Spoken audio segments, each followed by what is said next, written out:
Hi guys, இன்னைக்கு நம்ம என்ன பண்ண போகிறோம் பார்க்கலாமா? வாங்க வீடியோக்குள்ளே போகலாம். இன்றைக்கி நம்ம பண்ண போகிறது ஒரு பீஃப் பிரியாணி. எங்கள் வீட்டு பீஃப் பிரியாணி எப்படி சூப்பராக இருக்கும் பாருங்கள். இதில் நான் வீடியோ எடுக்க தவறிட்டேன், சாரி. ஃபஸ்ட்டில் கொஞ்சம் எண்ணெய் ஊற்றுங்க, அப்புறமா கொஞ்சம் நெய் ஊற்றுங்க, பட்டை கிராம்பு லவங்கம் இந்த பிரியாணி இலை போடுங்க.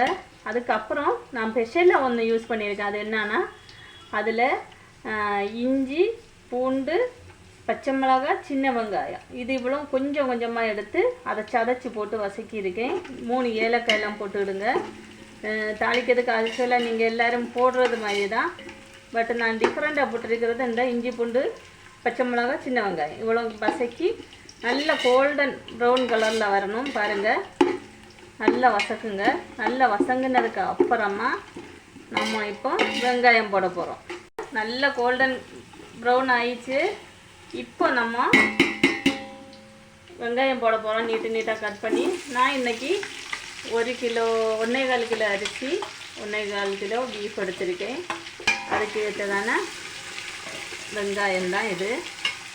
பாருங்கள், நல்லா ப்ரௌன் கலர் ஆயிடுச்சு. இந்த ஸ்டேஜில் நம்ம இஞ்சி பூண்டு பேஸ்ட்டு வீட்டில் சதைச்சி வச்சுருக்கிறது, கரண்டில் நல்லா சதைச்சி வச்சுருக்கேன், இல்லைன்னா கொஞ்சம் கூட அரைச்சிக்கலாம்.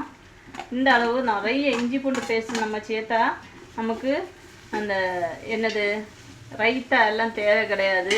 சிலர் பிரியாணி சாப்பிட்டுட்டு ஜூஸ் குடிப்பாங்க, அதை செய்வாங்க இதை செய்வாங்க, டைஜஷன் ஆகாதுன்னு சொல்லி. எந்த ப்ராப்ளமும் கிடையாது. இதே மெத்தேடில் பண்ணிங்கன்னா நான் பண்ணுற இந்த பிரியாணி நல்லா வயிறு முட்டை சாப்பிட்டா கூட 1/2 hour 45 minutes அவ்வளோதான். அதுக்குள்ளே நல்ல ஜீரணாகி திரும்பவும் சாப்பிடக்கு வேணும்னு தோணும். அந்த மாதிரி நல்ல சூப்பராக இருக்கும், டேஸ்டியாகவும் இருக்கும், ஹெல்த்தியாகவும் இருக்கும். நிறைய இஞ்சி பூண்டு பேஸ்ட் இதில் சேர்க்கணும். பிரியாணியில் ஆயில் மீடியமாக இருக்கணும், ரொம்ப அதிகமாக சேர்க்கக்கூடாது. அப்போ தான் சீக்கிரம் டைஜஷன் ஆகும். இஞ்சி பூண்டு பேஸ்ட்டும் கூட நல்லா கோல்டன் கலர் ஆகட்டும். அதுவரை நம்ம பாருங்கள், இஞ்சி பூண்டு பேஸ்ட்டு போட்டாலே எல்லாம் நல்லா கோல்டன் கலர் ஆயிடுச்சு. இப்போ நம்ம இதில் தக்காளி போட்டுக்கலாம். இது ரைஸு நான் என்ன பண்ணியிருக்கேன்னா, நல்லா கொதிச்ச தண்ணியில் உப்பு, மஞ்சள் போட்டு ஒரு 5 minute ஊற போட்ட அரிசியை கொட்டியிருக்கேன் வாஷ் பண்ணி. இப்போ இது ஆஃப் வேகட்டும், ரொம்ப வேகக்கூடாது, அது பார்த்துக்கிடணும். போட்டுக்கலாம். கரம் மசாலா போட்டுக்கலாம். இந்த மட்டன் மசாலா ஒரு 2 ஸ்பூன் போட்டுக்கிடுங்க. அடிபிடிக்காமல் பார்த்துக்கிடுங்க. மல்லித்தூள் இது ஆப்ஷன் தான், ஆனால் நான் இதுக்கு கண்டிப்பாக போடுவேன். போட்டால் தான் நல்லா இருக்கும். 1/2 ஸ்பூன் தான் போடணும் மல்லித்தூள். காஷ்மீர் சில்லி போட்டுக்கலாம். காஷ்மீர் சில்லி கலருக்காக மட்டும்தான், காரத்துக்காக மிளகு பொடி இன்னும் போடலை. ஆல்ரெடி நான் பீஃப் கொஞ்சமாக மஞ்சத்தூள், மிளகுத்தூள் போட்டு உப்பு போட்டு வேக வச்சுருக்கேன். அதுவும் ரொம்ப வேகலை, ஆஃப் வேக வச்சுருக்கேன். மிளகுத்தூள் நான் கம்மியாக தான் போட போகிறேன். ஆல்ரெடி இதில் பச்சை மிளகா போட்டிருக்கோம், அதனால் பீஃபில் மிளகுத்தூள் போட்டிருக்கோம். அதனால் இதில் கம்மியாக தான் மிளகுத்தூள் போடுறேன், காரம் ஜாஸ்தி ஆயிடும். ரைஸ் இந்த அளவில் தான் வேகணும். இப்போ நம்ம வடிகட்டிக்கலாம். இந்த மாதிரி ஒரு பாத்திரம் எடுத்துக்கிடுங்க, அடியில் ஏதாவது வச்சு இப்படி வச்சு விடுங்க. இதை எடுத்து இதில் ஊற்றிக்கலாம். நான் இந்த மாதிரி தான் மெத்தேடெலாம் பண்ணுவேன். இது ஈஸியாக இருக்கும். எண்ணெய் நல்லா பிரிஞ்சு வந்துருச்சு, கொஞ்சம் கூட அடி பிடிக்கலை பாருங்கள். இந்த மாதிரி இதாகும். இப்போ நம்ம இது புதினா, அதே அளவு கொத்தமல்லி இலை 2 கட் பண்ணி வச்சுருக்கோம், அது போட்டுக்கலாம். இப்போ பாருங்கள், 1 கிலோ பிரியாணிக்கு 1 கிலோ அரிசி பீஃபு 2 கிலோ பிரியாணிக்கு நான் இவ்வளோ தயிர் ஊற்றிக்கிறேன். இது ஃபுல்லும் ஊற்றிக்கலாம். இப்போ தயிர் ஊற்றும் போது ஸ்டவ் வந்து சிம்மில் வச்சுக்கணும். பிரியாணி ஆல்ரெடி பண்ணும்போதே நம்ம மீடியம் ஃப்ளேமில் வச்சு தான் எல்லாமே ஃப்ரை பண்ணி எடுத்துக்கணும். இல்லைன்னா அடிபிடிக்கும். அடிபிடிச்சா பிரியாணியோட டேஸ்ட்டே சேஞ்ச் ஆகிடும். அதை பார்த்துக்கணும். இப்போது அரை முடி லெமன் ஜூஸ் ஊற்றிக்கலாம். திரும்ப நான் கொஞ்சம் உப்பு போட்டுக்கிறேன். உப்பு கம்மியாக இருக்குது, நீங்கள் தேவைக்கு பார்த்து போட்டுக்கிடுங்க. நண்பர்களே, இது பீஃப் வந்து நெஞ்செலும்பு இருக்குது பார்த்தீங்களா, அதோடு வாங்கியிருக்கேன். நெஞ்செலும்போட வாங்கினோன்னா டேஸ்ட்டு வந்து செம்மையாக இருக்கும். அட்டகாசமான டேஸ்ட்டு கொடுக்கும் பிரியாணிக்கு. அப்போது பீஃப் வந்து ஆஃப் வேக வச்சுருக்கேன் பாருங்கள். இப்போ இதை இதில் கொட்டிக்கலாம். இப்போ இந்த பீஃபு வந்து இந்த மசாலையில் ஒரு 20 மினிட்ஸாவது வேகணும். ஆல்ரெடி ஆஃப் வெந்திருக்கு, இல்லைன்னா 15 மினிட்ஸாவது வேகணும். அது உங்கள் சாய்ஸு தான். நான் வந்து இன்றைக்கி 15 மினிட்ஸ் இதில் வேக விட போகிறேன். அப்போ இன்னும் மசாலெல்லாம் இந்த பீஃபில் நல்லா பிடிச்சி நல்லா இன்னும் ஸ்மூத்தாக வேகும். வெந்ததுக்கப்புறம் தான் நம்ம அரிசி போடணும். இந்த இதில் கொஞ்சமாக தண்ணி சேர்க்க போகிறேன். இந்த தண்ணி வந்து வற்றும் இது வேகும்போது. அலசி கொஞ்சமாக தண்ணி ஊற்றிக்கிறேன். அதுகளை இதே மெத்தடில் நீங்கள் பிரியாணி பண்ணினீங்கன்னா உங்களை அடிச்சுக்க யாருமே இருக்க மாட்டாங்க. யாருமே பிரியாணிக்கு போட்டி போட்டு உங்கள்கிட்ட ஜெயிக்க மாட்டாங்க. அந்த மாதிரி செம்ம டேஸ்ட்டாக இருக்கும். வீடியோ எண்டு வரை பாருங்கள். கொஞ்சம் தண்ணி இருக்கிறதுல நின்று வேகணும். அதுக்காக தான்.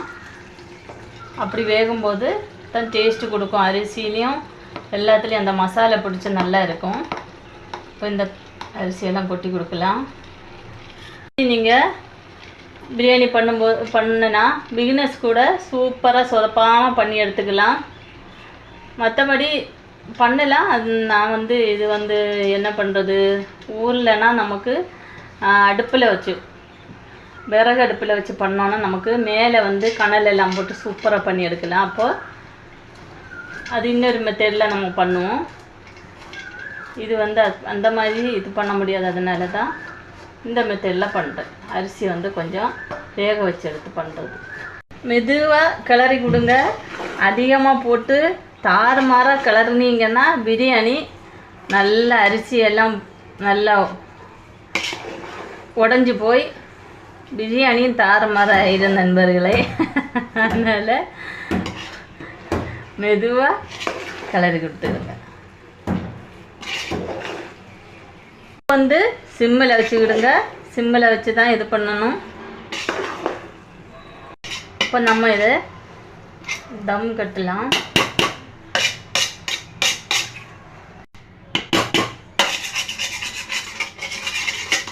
இந்த மாதிரி எல்லாம் இது பண்ணி கொடுத்துடுங்க.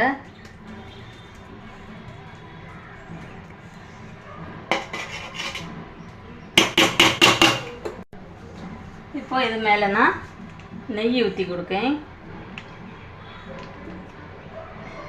ஊற்றி கொடுத்துடுங்க. கேஷ்யூ நட் இருந்தால் இந்த டைமில் நீங்கள் கொஞ்சமாக நெய்யிலையோ ஆயிலையோ ஃப்ரை பண்ணி எடுத்து போட்டுக்கலாம். நான் வந்து கேஷ்யூ நட்டு போட போகிறதில்ல இன்றைக்கி. நான் வந்து ஆனியன் வந்து ஃப்ரை பண்ணி போட போகிறேன். இப்போ தம் கட்டி வச்சுட்டு நெக்ஸ்ட்டு அதான் பண்ண போகிறேன். பாருங்கள், இது வந்து ஒரு வெள்ளை கிளாத்து எடுத்துக்கிடுங்க.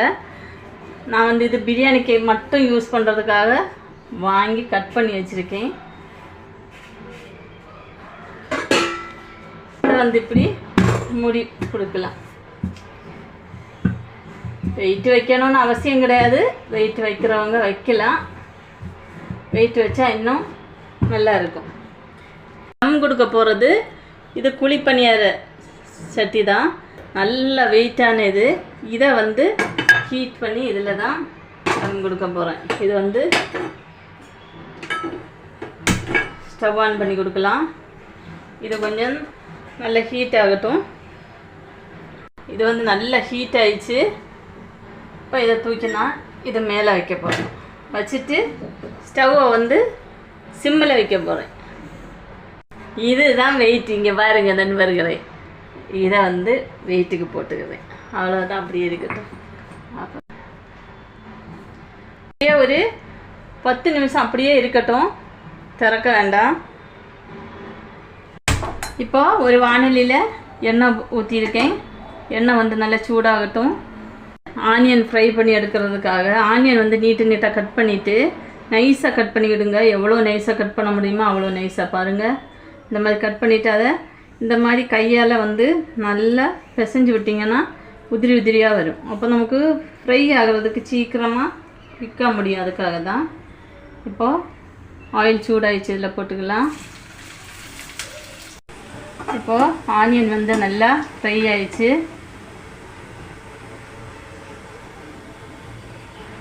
எண்ணெய் இல்லாமல் ஊற்றி நல்லா இது பண்ணி எடுத்துக்கிடுங்க. கரியக்கூடாது. நல்லா கரிஞ்சிச்சுன்னா ஒரு கசப்பு தன்மை மாதிரி கொடுக்கும். எல்லோரும் விரும்ப மாட்டாங்க. அது இந்த மாதிரி டைமில் எடுத்திங்கன்னா நல்லா இருக்கும். இதை பண்ணலாம். ஓப்பன் பண்ணி நெக்ஸ்ட்டு பாருங்கள், நல்ல வாசனை, சூப்பர் கலரு, உதிரி உதிரியாக இருக்குது பாருங்கள். நல்லா வெந்துருச்சு, பக்குவமாக வந்துருச்சு. வேணும்னா உங்களுக்கு தான் எங்கள் மட்டும் இது பண்ணி காமிக்கிறேன் பாருங்கள். உதிரி உதிரியாக வந்துருக்கு. இது நம்ம இப்போ கலரை போடுறது கிடையாது. இப்படியே இது பண்ணி விட்டுட்டு மேலே மட்டும் கொஞ்சம் இது பண்ணி விட்டுட்டு இது நம்ம இந்த ஆனியன் வந்து ஃப்ரை பண்ணி வச்சுருக்கோம் பார்த்தீங்களா, இதை போட்டு கொடுக்கும். இது வந்து டேஸ்ட்டு வேறு லெவலில் இருக்கும். வாசனை ஊரே மணக்கும் நண்பர்களே. நம்ம வீட்டில் பிரியாணி பண்ணோன்னுங்கிறது ஊருக்கே தெரியும். அந்த மாதிரி வாசனையும் டேஸ்ட்டுமாக இருக்கும். இந்த மாதிரி போட்டு கொடுங்க. இப்போது கிளறவோ எதுவும் பண்ணாதீங்க. அப்படியே நம்ம ஒரு 10 நிமிஷம் கூட மூடி போட்டு சிம்மிலே வச்சுருக்கேன். நான் இது ஆஃப் பண்ணல, ஸ்டவ் வந்து ஆஃப் பண்ணல, சிம்மிலே வச்சுருக்கேன். இதை தூக்கி வச்சுருங்க. ஒரு 10 நிமிஷம் இருக்கட்டும். அதுக்கப்புறம் ஓப்பன் பண்ணி பிரியாணி எப்படி வந்திருக்குன்னு காமிக்கிறேன். இப்போ நம்ம ஓப்பன் பண்ணலாம். நம்ம பிரியாணி சூப்பர். பிரியாணி வந்து இது மேலே போட்டிருக்கோம். இப்படி வந்து கிளறி எடுக்காதீங்க. இப்போ நான் எடுக்க போகிறேன். இந்த மாதிரி கொஞ்சம் கொஞ்சமாக எடுங்க. அப்போ இது அப்படியே இருக்கும். இந்த மாதிரி பாதியை கிளறிட்டு பாருங்கள் பிரியாணி எப்படி இருக்குன்னு. ஒரு சோறும் ஒட்டாமல் உடையாமல் இருக்கும். டேஸ்ட்டும் அட்டகாசமாக இருக்கும்.